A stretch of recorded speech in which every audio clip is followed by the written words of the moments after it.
ஊராட்சி நடுநிலைப்பள்ளி சண்முகபுரம் பள்ளி. ஒரு கிராமத்துல ஒரு வேலன் ஒருத்தன் முருகன் இருந்தானாம்.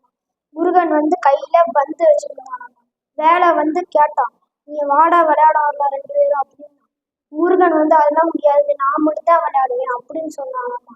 வேலவன் எதுவும் திட்டாம பேசாம அமைதியா போயிட்டான். முருகன் விளையாண்டு இருக்கும் போது ஒரு குழியில கீழே விழுந்துட்டான். வேலவன் அதை பார்த்துட்டு யாருமே காப்பாத்தல. வேலை அதை போய் காப்பாத்தி ஹெல்ப் பண்ணான். அந்த முருகன் சொன்னா, நான் உன்னை தப்பா புரிஞ்சுக்கிட்டேன்டா, இப்பதான் உன்னை நல்லா புரிஞ்சுக்கிட்டேன், அதனால என்னை மன்னிச்சிரு அப்படின்னா. வேலை அதுல சேர்றா அப்படின்ட்டு. இதுக்கான குரல் அன்பிலார் எல்லாம் தமக்குரியர் அன்புடையார் என்பும் அன்பிலார் எல்லாம் தமக்குரியர் அன்புடையார் என்பும் உரியர் பிறருக்கு. இதுக்கான பொருள் இதுக்கான விளக்கம் அன்பு இல்லாதவர்கள் எல்லாம் பொருளும் தமக்கே என்பார்கள். அன்பு இல்லாதவர்கள் தம் உடம்பு கூட பிறருக்கே என்பார்களாம். நன்றி, வணக்கம்.